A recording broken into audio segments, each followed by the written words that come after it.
देखिए, हमारी जो इस डिपार्टमेंट के कंसर्न मिनिस्टर हैं हमारे सतीश शर्मा साहब, 14 अगस्त को हमारी उनके साथ मीटिंग हुई सेक्रेटेरिएट में और तकरीबन 1.5 घंटा वो मीटिंग चली, जिसमें बड़ी ही हमने इसमें टेक्निकल तरीक़ों पे बात की, किस तरीके से इसको कर्व किया जाए और ये मसला आखिर है क्या, क्योंकि यहाँ पे कन्फ्यूजन भी हो चुका हुआ है। एक साइड से एक आवाज़ आ रही है, दूसरे साइड से कोई दूसरी आ रही है, तीसरे साइड से तीसरी आ रही है। हालांकि कल शायद हमारे जो हिलाल साहब हैं फूड डिपार्टमेंट के, उन्होंने ये भी क्लियर कर दिया कि नहीं, ये हलाल है, ये आप ऐसा मत समझिए कि ये कोई दूसरी चीज़ है, ये मीट जो है ये हलाल है। तो इसमें देखिए, हकीकतन इसमें 2 चीज़ें आई हैं। एक पॉइंट है unlabelled unbranded frozen meet coming from outside, ठीक है जी, एक ये चीज़ है। एंड सेकंड पॉइंट इज़ आपका रॉटन मीट, ठीक है जी। ये 2 अलग अलग चीज़ें हैं, ठीक है, और ये चीज़ें इन्हीं 2 पे ही रिवॉल्व होती हैं।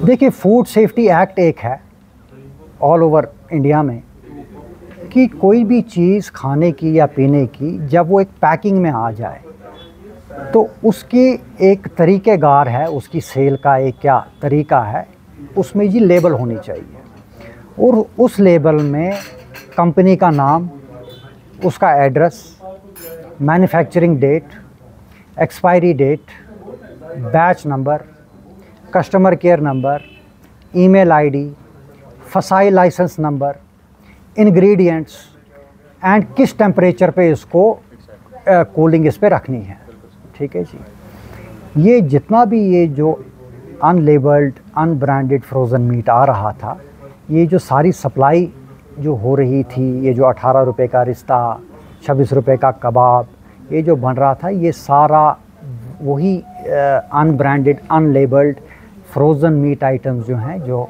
आउटसाइड J&K से यहाँ पर आ रहे हैं, इनको प्रोसेस यहाँ पे किया जा रहा है और उसके बाद इनको आगे सेल के लिए भेजा जा रहा है। सेकंड इज़ जो आपका एक फूड आइटम है, फूड आइटम में सर कुछ ऐसी चीज़ें हैं जिसमें आपको कोल्ड चेन मेंटेन करनी होती है।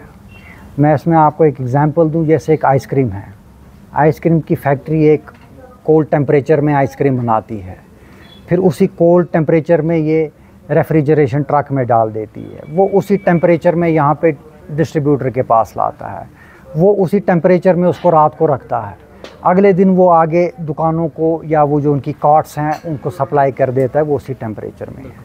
अगर कहीं पे ये कोल्ड चेन ब्रेक हो गई 2 या 3 घंटे के लिए, तो आपकी उस माल की जो एजिंग है वो स्टार्ट हो जाएगी और वो ख़राब होना स्टार्ट हो जाएगा।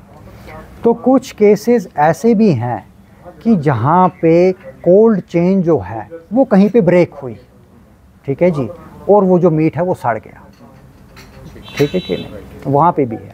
कुछ केसेस कोल्ड चेन पे आए हैं और बाकी जो रॉ मटेरियल की जो हम बाहर की बात करें वो अनलेबल्ड अनब्रांडेड है, और कुछ केस ऐसा भी आया है जो अनलेबल और अनब्रांडेड थे, उनकी भी कोल्ड चेन जो है वो टूट गई, जिस वजह से उसमें स्मेल उड़ गई। फिर जब हमारी मिनिस्टर साहब के साथ जो हमारी मीटिंग रही, मीटिंग में जनाब उन्होंने हमसे बोला भी कि आपके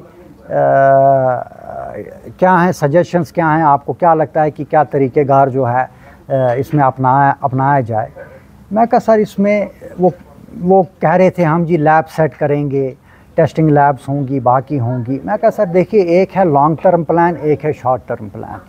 इमरजेंसी में बिल्कुल बिल्कुल, लॉन्ग टर्म प्लान में आपकी लैबें बनेंगी, फिर इक्विपमेंट आएगा, फिर टेस्टिंग होगी, वो कब एक्टिवेट होगा वो एक दीगर सवाल है।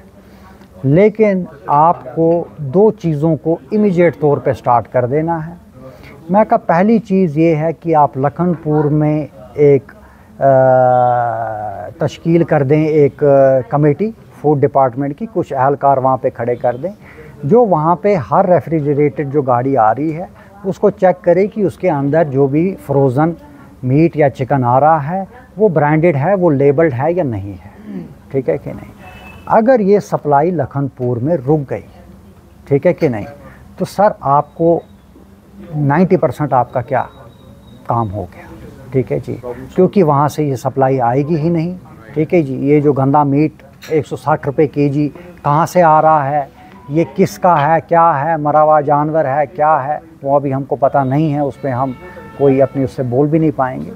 तो लेकिन मैं आपको बताऊं कि अगर ये मीट वहाँ पर रुका दिया, क्योंकि ये जो मीट आ रहा है इसमें ये लेबल्ड नहीं आ रहा है, ये आ रहा है समझो आप एक तरीके की स्मगलिंग की तरह, ये स्मगल हो रहा है और ये सिस्टम बड़ा सीक्रेसी में चल रहा है।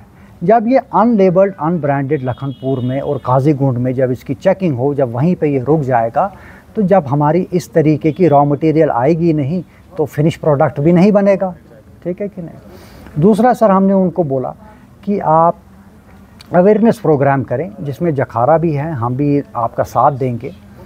हम कोल्ड चेन की जो इम्प्लीमेंटेशन है कि कोल्ड चेन ब्रेक नहीं होनी चाहिए, उस पे हम जो हमारे यहाँ के इंडस्ट्री वाले हैं, जो जिनकी फूड इस्टेब्लिशमेंट्स हैं, ठीक है, हालांकि पता तो सबको है क्योंकि जो भी इस काम में है उसको पता है कि जी मुझे -18 पे इसको फ्रीज़ करके रखना है, ठीक है कि नहीं। तो वो चीज़ है कि अगर कहीं पे किसी की फूड चेन ब्रेक हो जाती है, ठीक है कि नहीं, तो वो लिहाजा उस मीट को डिस्ट्रॉय कर दे, और वो लायबल भी बने। बिल्कुल, वो उसको ना रखे, वो उसको डिस्ट्रॉय करे। और देखिए ऐसा नहीं है, हमने बड़ा सुना जी फूड डिपार्टमेंट क्या कर रहा था, फूड डिपार्टमेंट क्या कर रहा था। सर फूड डिपार्टमेंट यहाँ होटलों की, रेस्टोरों की वक्तन बावक्तन उनकी हमारी चेकिंग होती थी, इंस्पेक्शनें होती हैं, हमारे सैंपल्स लिए जाते हैं, उनकी टेस्टिंग की जाती है, और साल में एक बार ही नहीं 5-5 6-6 बार, ठीक है जी। अब ये जो सप्लाई होती थी 18 रुपये का रिश्ता, 25 रुपये का कबाब, ये जो सेल होती थी ये होती थी आपके जो स्ट्रीट वेंडर्स हैं, जो आपकी रेडी वेडियाँ आजकल आपने देखा होगा 4-5 साल में बहुत ये लग गई हैं। और इसमें जनाब आपके ये जो वाजवान के कुछ छोटी छोटी वो ढाबे टाइप दुकानें खुल गई हुई हैं क्या, वहाँ पे ये सप्लाई जो होता था। और वो ये जो स्ट्रीट वेंडर्स और ये जो ढाबे वाबे हैं, इनके पास कोई ना ही रजिस्ट्रेशन होती है फूड की, क्योंकि जब एक रेस्टोरेंट खुलता है उसको 4 किस्म के लाइसेंस लाने पड़ते हैं, वेट्स एंड मेजर से लाने पड़ते हैं, फूड से लाने पड़ते हैं, म्यूनसिपैलिटी से लाने पड़ते हैं, फसाई लाइसेंस लाने पड़ती है। इनको नहीं बनाने पड़ते, ये खोल देते हैं, किसी ने रेडी लगा ली, किसी ने दुकान में लाया, गर्म किया, वाजवान देना स्टार्ट हो गया। तो इसका डाटा भी फूड वालों के पास नहीं होता है।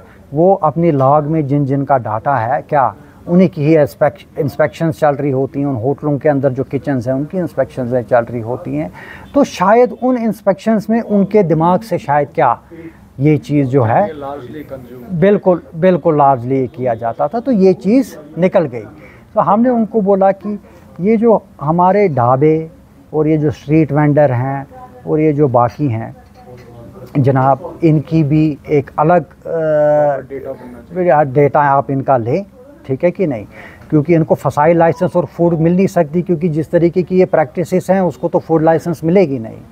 लेकिन इनकी भी वक्तन बावक्तन जो हैं इनकी सैम्पलिंग उठाएं और उस सैम्पलिंग की भी चेकिंग किया करें। इसके साथ एक बहुत बड़ा कंसर्न है, क्योंकि देखिए ये एक सेहत की बात है। यहाँ की जो आवाम है, यहाँ के जो लोग हैं, ये कोई ऐसा नहीं है कि कहीं रोड बनानी है, कहीं पुल बनाना है, ठीक है जी, कहीं डंपिंग यार्ड बनाना है। ये मसला सेहत का है, ये मसला आपकी जान का है। हम ग़ज़ा खाते हैं जीने के लिए, ठीक है जी, और ये उसी खाने की ही बात आज हो रही है। तो ये लोगों में आज बहुत एक मेंटल एग्जाइटी है, एक ट्रस्ट फैक्टर उड़ गया है लोगों के दिमाग में।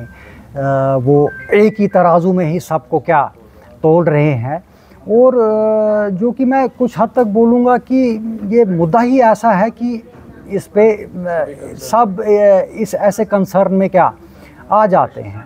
हाँ, इस चीज़ को ब्रेक करने के लिए सर खाली एक ही है कि the day government will announce the ban of unlabelled and unbranded frozen item in Jammu and Kashmir, the whole thing is done.